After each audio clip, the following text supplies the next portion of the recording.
Hello students, my self Rahul Mishra, team botany CLC Sikar.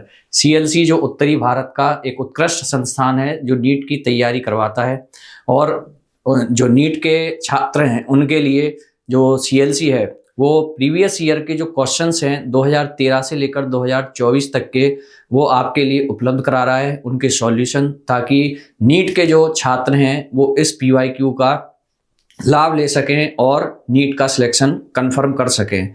तो ये जो पीवाईक्यू है उसमें मैं डिस्कस करूंगा बॉटनी का topic microbes in human welfare. चलो डिस्कस करते हैं। चलिए क्वेश्चन वन फर्स्ट डिस्कस करते हैं।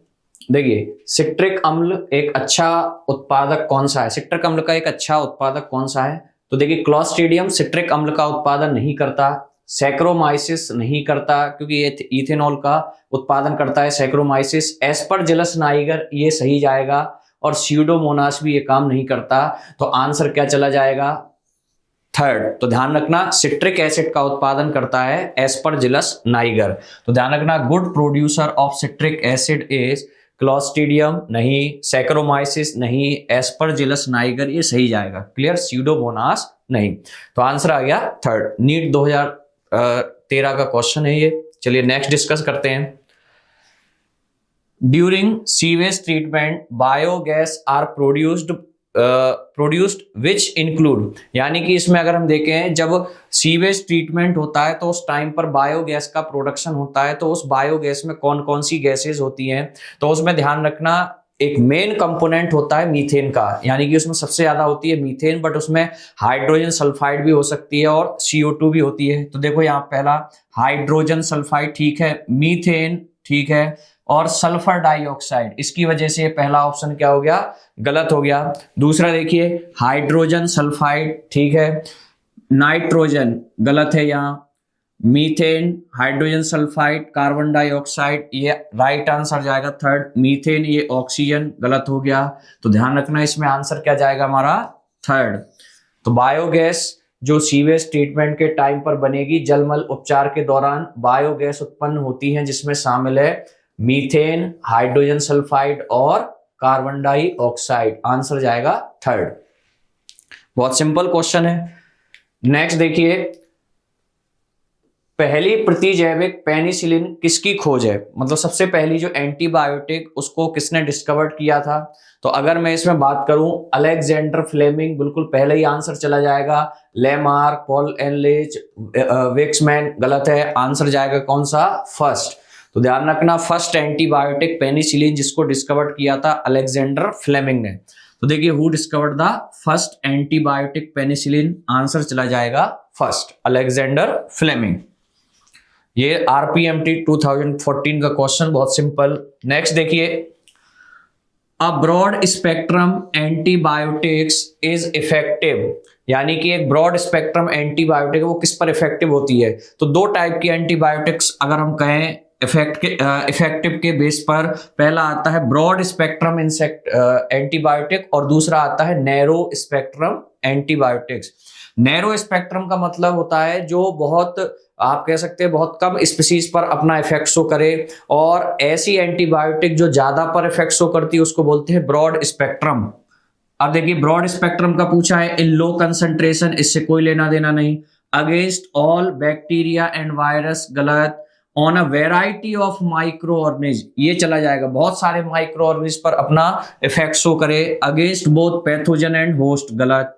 तो इसमें आंसर चला जाएगा हमारा थर्ड। तो ध्यान रखना, अगर कोई एंटीबायोटिक एक बहुत सारे ऑर्गेनिज पर अपना इफेक्ट शो कर रही है, खासकर जैसे सूक्ष्म जीवों पर, तो उसको हम कह सकते हैं विस्तृत स्पेक्ट्रम प्रतिजैविक। आंसर चला जाएगा थर्ड। नेक्स्ट देखिए, कौन सी गैसें अवायवीय आपंक संपाचित्र में उत्पन्न होती हैं? यानी कि एनारोबिक जो स्लज डाइजेस्टर है उसमें कौन कौन सी गैसें उत्पन्न होंगी? वही जो अभी हमने बात की थी सीवेज ट्रीटमेंट। तो सीवेज ट्रीटमेंट के टाइम पर एनारोबिक जो डाइजेस्टर होता है उसमें जब स्लज का डाइजेशन होगा तो उसमें बनती है मीथेन गैस और हाइड्रोजन सल्फाइड के साथ साथ CO2 गैस। तो आंसर चला जाएगा इसमें सेकेंड। तो ध्यान रखना, मीथेन बनेगी, हाइड्रोजन सल्फाइड बनेगी और CO2 बनेगी। ठीक है, तो आंसर चला जाएगा इसमें सेकंड। तो देखिए इधर what gases are produce in anaerobic sludge digester, जो सीवेज ट्रीटमेंट प्लांट में आता है, तो उसमें आ जाएगा methane, hydrogen sulphide and CO2। Answer जाएगा सेकंड। नेक्स्ट देखिए, हाई वैल्यू ऑफ BOD यानी कि biochemical oxygen demand indicate that, यानी कि BOD की वैल्यू अगर हाई होती है तो ये हमें क्या शो करता है? तो ध्यान रखना, अगर BOD की वैल्यू हाई होती है तो ये माना जाता है कि उसमें ऑर्गेनिक कंटेंट ज्यादा है, और ऑर्गेनिक कंटेंट जितना ज्यादा है वाटर उतना ही पॉल्यूटेड माना जाता है। तो देखिए इधर, consumption of organic matter in the water is higher by the microbes, wrong, इससे कोई लेना देना नहीं है। Water is pure, wrong. Water is highly polluted, तो ध्यान रखना क्या माना जाएगा? Water is highly polluted and water is less polluted, wrong. तो मैंने कहा जितना ऑर्गेनिक कंटेंट रहेगा उतना ही ज्यादा BOD, उतना ही ज्यादा वाटर पॉल्यूटेड रहेगा। तो देखो BOD क्या इंडिकेट करेगा अगर उसका मान कैसा हो? उच्च, तो यह आ जाएगा पानी अत्यधिक प्रदूषित है। क्लियर? तो ध्यान रखना आंसर क्या आ जाएगा इसका? थर्ड। नेक्स्ट डिस्कस करते हैं 7। देखिए, गाय और भैंस के आहार नलियों में निम्नलिखित में से क्या होता है? अगर मैं बात करूं, जो गाय और भैंस ये कौन से ऑर्गेनिज्म में इंक्लूड हैं, कौन किस प्रकार के एनिमल्स हैं, जानवर हैं? ये जुगाली करने वाले र्यूमिनेंट एनिमल्स हैं, और र्यूमिनेंट एनिमल्स के जो आहार नाल होता है उसमें प्रेजेंट होता है मिथेनोजन्स। क्या प्रेजेंट है? मिथेनोजन्स, जो वहां रहकर क्या करते हैं? सेल्यूलोज का डाइजेशन कराते हैं, और सेल्यूलोज के डाइजेशन के थ्रू डाइजेशन कराते हैं, और साथ ही साथ क्या कराते हैं? बायोगैस के प्रोडक्शन में भी हेल्प करते हैं। तो आंसर चला जाएगा इसमें 4। तो ध्यान रखना, इसमें gut of cow and buffalo pages, तो आंसर आ जाएगा मिथेनोजन्स, आंसर 4। नेक्स्ट देखिए, the primitive prokaryotes responsible for the production of biogas from the dung of ruminant animals including, यानी कि ऐसे कौन से प्रिमिटिव टाइप के प्रोकैरियोट्स हैं जो काउ डंग से, यानी कि जो एनिमल्स होते हैं रूमिनेंट एनिमल, उनके डंग से बायोगैस के उत्पादन या प्रोडक्शन से रिलेटेड है। तो अभी हमने इससे पहले ही क्वेश्चन देखा जिसमें नाम आया था मिथेनोजन। तो ध्यान रखना, मिथेनोजन आर्की बैक्टीरिया है, प्रिमिटिव प्रोकैरियोट्स माने जाते हैं, और यही बायोगैस के प्रोडक्शन में पार्टिसिपेट करते हैं। तो आंसर चला जाएगा इसका सेकंड। तो देखिए इधर, आदिम प्राक केंद्र की प्राणी जो जुगाली करने वाले जानवरों के गोबर से बायोगैस उत्पादन के लिए उत्तरदायी होते हैं, किसके अंतर्गत आते हैं? Methanogen, answer second. दी गई तालिका में गलत मिलाई गई मदों को चुनिए, यानी कि आपको जो स्टेप्स दे रखे हैं यहाँ पर, उन स्टेप्स में से गलत स्टेप को आपको सिलेक्ट करना है। तो देखिए, मोनास्कस परप्यूरियस स्टेटिन, ठीक है, रुधिर कोलेस्ट्रॉल को कम करता है, ये मैचिंग बिल्कुल राइट है, लेकिन हमें रॉन्ग सिलेक्ट करना है। स्ट्रेप्टोकोकस स्ट्रेप्टोकाइनेज, ठीक है, रुधिर वाहिकाओं में थक्के को हटाना, बिल्कुल सही, क्योंकि ये ब्लड क्लॉट को हटाने का काम करता है, इसीलिए क्लॉट बस्टर इसको बोलते हैं, स्ट्रेप्टोकाइनेज को। क्लॉस्ट्रीडियम ब्यूटाइलिकम लाइपेज गलत है, इसकी वजह से ये गलत हो गया, क्योंकि क्लॉस्ट्रीडियम ब्यूटाइलिकम लाइपेज का नहीं बल्कि ब्यूटायरिक एसिड का प्रोडक्शन करता है, तो ये गलत हो गया यहाँ पर। ट्राइकोडर्मा पॉलीस्पोरम साइक्लोस्पोरिन प्रतिरक्षा संदमक औषधि, बिल्कुल सही, लेकिन हमें गलत सिलेक्ट करना था, आंसर आ गया थर्ड। क्लियर? तो देखिए, Monascus purpureus statin blood cholesterol lowering agent, बिल्कुल सही। स्ट्रेप्टोकोकस स्ट्रेप्टोकाइनेज, ये भी राइट है, लेकिन क्लॉस्ट्रीडियम ब्यूटाइलिकम लाइपेज ये गलत है, इसकी वजह से यहाँ पर ये गलत हो गया, तो आंसर आएगा अपना थर्ड। चलिए नेक्स्ट देखिए, match column first with column second, यानी कि यहाँ आपको कॉलम को मैच कराना है। तो देखिए, पहला क्या दे रखा है? Citric acid. सिट्रिक एसिड का प्रोडक्शन कौन कराता है? एस्परजिलस नाइगर, तो ए का क्या आ गया? थर्ड। साइक्लोस्पोरिन ए का प्रोडक्शन कौन कराता है? ट्राइकोडर्मा, तो बी का क्या आ गया? फर्स्ट, तो आंसर क्या चला जाएगा? फर्स्ट। और स्टेटिन का आ जाएगा मोनास्कस परप्यूरियस, और ब्यूटायरिक एसिड का क्लॉस्ट्रीडियम, तो आंसर क्या चला गया इसका? फर्स्ट। तो देखिए इधर, कॉलम फर्स्ट और कॉलम सेकंड को मिलान करना है, तो सिट्रिक अम्ल का निर्माण कराता है प्रोडक्शन एस्परजिलस। साइक्लोस्पोरिन ए का प्रोडक्शन कौन कराएगा? ट्राइकोडर्मा, स्टेटिन का मोनास्कस परप्यूरियस और ब्यूटायरिक अम्ल का क्लोस्ट्रीडियम। आंसर क्या चला जाएगा? फर्स्ट। नेक्स्ट देखिए, निम्नलिखित में से किसके बहिर्स्रावों के कारण प्रदूषित होने वाले जल निकायों में जैव रासायनिक ऑक्सीजन डिमांड यानी कि बीओडी प्रदूषण के लिए एक अच्छा सूचक नहीं है? तो देखिए यहां पर अगर हम बात करें पेट्रोलियम इंडस्ट्री, जो यहां दे रखा है कि कौन से उद्योगों से, तो अगर हम बात करें इसमें पेट्रोलियम इंडस्ट्री,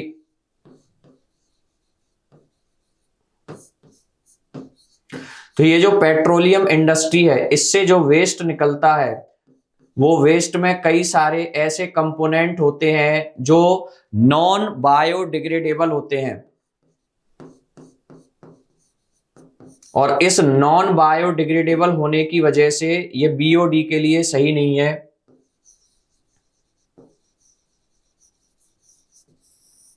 क्लियर? तो ध्यान रखना है, यहां अगर हम बात करें आंसर क्या चला जाएगा? सेकंड। तो पेट्रोलियम उद्योग से या पेट्रोलियम इंडस्ट्री से निकलने वाला जो वेस्ट है उसमें नॉन बायोडिग्रेडेबल कंपोनेंट होते हैं और इसीलिए ये उस जल निकाय के बीओडी के लिए अच्छा सूचक नहीं है, क्योंकि इसका डिग्रेडेशन ही नहीं हो पाएगा किसी लिविंग के थ्रू।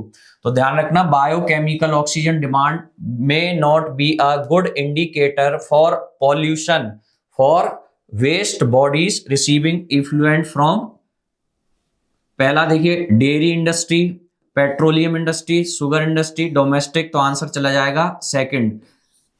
बाकी अगर हम डेयरी इंडस्ट्री की बात करें, इससे जो प्रोडक्ट निकलते हैं वो बायोडिग्रेडेबल है, शुगर इंडस्ट्री से निकलने वाले प्रोडक्ट वेस्ट मटेरियल बायोडिग्रेडेबल है, डोमेस्टिक सीवेज से भी जो वेस्ट मटेरियल निकलता है वो बायोडिग्रेडेबल है। बस ये पेट्रोलियम इंडस्ट्री का वेस्ट बायोडिग्रेडेबल, कई सारे कंपोनेंट बायोडिग्रेडेबल नहीं है। क्लियर? तो आंसर चला जाएगा सेकंड। नेक्स्ट देखिए, विच of the following in sewage treatment remove suspended solid, यानी कि जो वेस्ट वाटर या सीवेज वाटर है उसमें प्रेजेंट सस्पेंडेड सॉलिड मटेरियल को कौन सी मेथड यहां रिमूव करने का काम करती है? अगर मैं सेकेंडरी ट्रीटमेंट की बात करूं, इसके थ्रू जो ऑर्गेनिक कंटेंट डिजोल्व रहते हैं वो हटते हैं, सस्पेंडेड सॉलिड नहीं। तो आंसर चला जाएगा प्राइमरी ट्रीटमेंट। इस प्राइमरी ट्रीटमेंट को हम बोलते हैं फिजिकल ट्रीटमेंट। क्या बोलते हैं इसको? Physical treatment. और इस फिजिकल ट्रीटमेंट में दो तरीके से ट्रीट किया जाता है, जो सॉलिड वेस्ट है उनको हटाया जाता है। एक तो आता है फिल्ट्रेशन और दूसरा आता है सेडिमेंटेशन।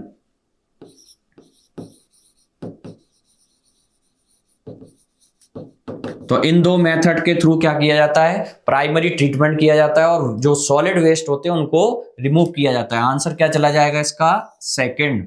क्लियर? तो देखिए इधर, निम्नलिखित में से कौन सा बाहित मल उपचार में निलंबित हुए ठोसों को निकालता है? द्वितीयक उपचार गलत, इसमें आंसर चला जाएगा प्राथमिक उपचार। क्लियर? ध्यान रखना, बाकी आपंक उपचार, तृतीयक उपचार ये भी नहीं है।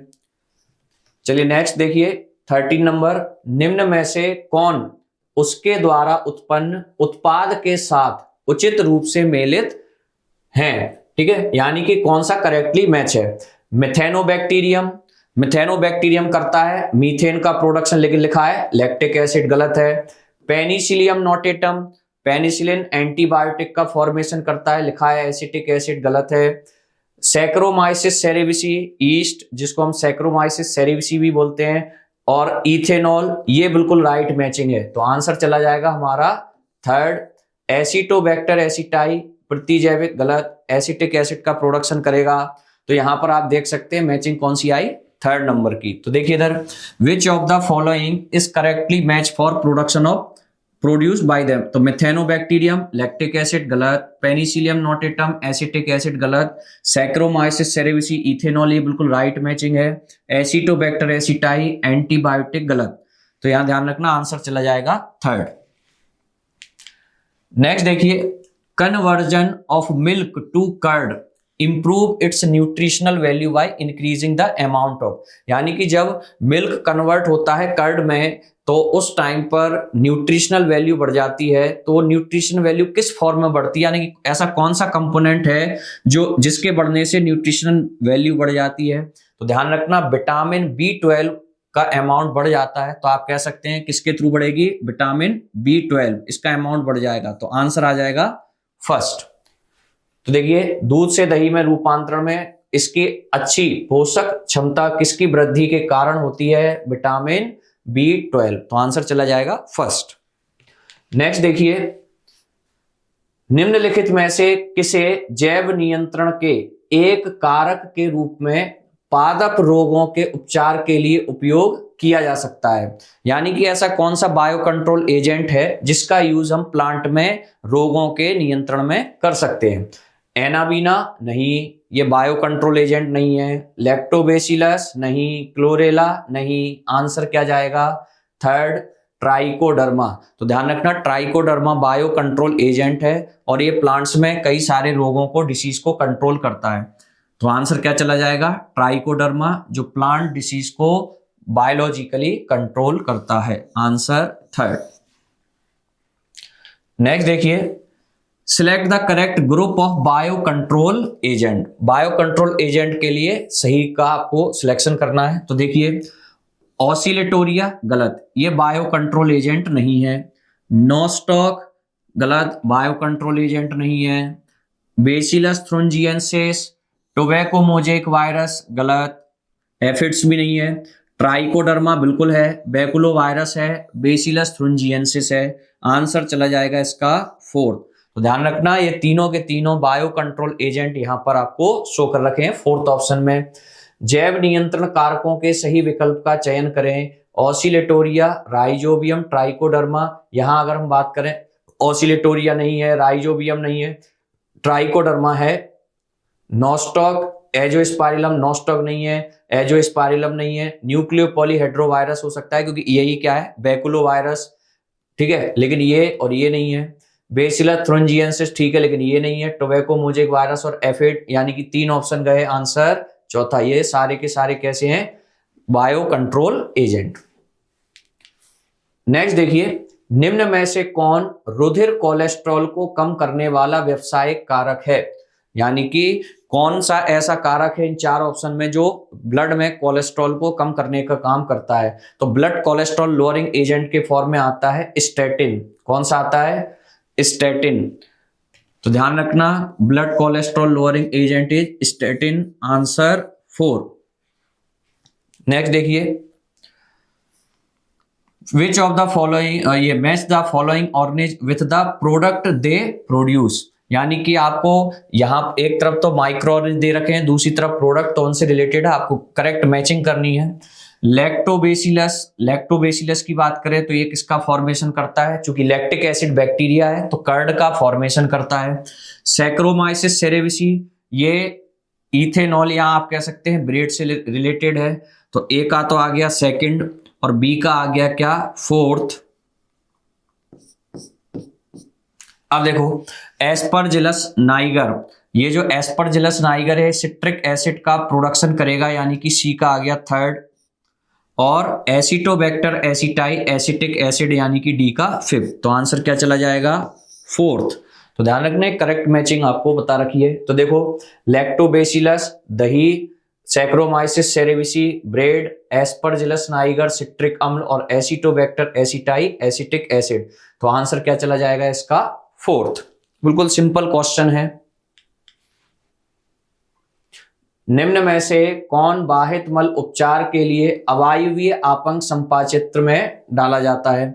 प्राथमिक उपचार के बहिर्स्राव को नहीं, सक्रिय आपंक को, ये चला जाएगा आंसर एक्टिवेटेड स्लज। प्राथमिक आपंक नहीं, तैरते हुए कूड़े करकट नहीं। यानी कि जब हम एनारोबिक स्लज डाइजेस्टर का यूज करते हैं सीवेज ट्रीटमेंट में, तो उसमें जो एरेशन टैंक होता है, वायवीय टैंक, उस वायवीय टैंक से मिले हुए एक्टिवेटेड स्लज के अधिकांश भाग को हम कहां ले जाते हैं, एनारोबिक स्लज डाइजेस्टर में। तो आंसर क्या आ जाएगा, सक्रिय आपंक। तो देखिए, विच of the following is put into anaerobic sludge digester for further sewage treatment. तो आंसर क्या आ जाएगा, एक्टिवेटेड स्लज, क्योंकि एरेशन टैंक से जो हमें आप कह सकते हैं सेडिमेंट मिलता है, उसको हम बोलेंगे एक्टिवेटेड स्लज। उसका स्मॉल पार्ट हम यूज करते हैं as a inoculum in aeration tank. बाकी मोस्ट ऑफ पार्ट बचा उसको हम ले जाते हैं कहाँ, एनारोबिक स्लज डाइजेस्टर में। तो आंसर क्या जाएगा, activated sludge, second answer. Next देखिए, match the following column and select correct option. वही फिर आगे देखो, क्लॉस्ट्रीडियम ब्यूटाइलिकम। क्लॉस्ट्रीडियम ब्यूटाइलिकम से बनता है ब्यूटायरिक एसिड। तो ए का क्या आ गया, सेकंड, और ए का सेकंड आपको एक में ही दे रखा है, आंसर चला जाएगा फोर्थ। ट्राइकोडर्मा पॉलीस्पोरम, ये जो ट्राइकोडर्मा पॉलीस्पोरम है ये किसका प्रोडक्शन कराएगा, ये साइक्लोस्पोरिन ए का प्रोडक्शन कराता है, ठीक है। मोनास्कस परप्यूरियस, ये ब्लड कोलेस्ट्रॉल लोअरिंग एजेंट यानी कि स्टैटिन का प्रोडक्शन कराता है। तो सी का क्या आ जाएगा, फोर्थ। और एस्परजिलस नाइगर बनाता है सिट्रिक एसिड। तो आंसर क्या चला जाएगा इसका, फोर्थ। क्लियर। तो ध्यान रखना इसमें क्लॉस्ट्रीडियम ब्यूटाइलिकम क्या आ जाएगा, ब्यूटायरिक एसिड। इसके अलावा Trichoderma polysporum, cyclosporin A, Monascus purpureus blood cholesterol lowering agent statin, Aspergillus niger citric acid. तो आंसर क्या चला जाएगा, फोर्थ।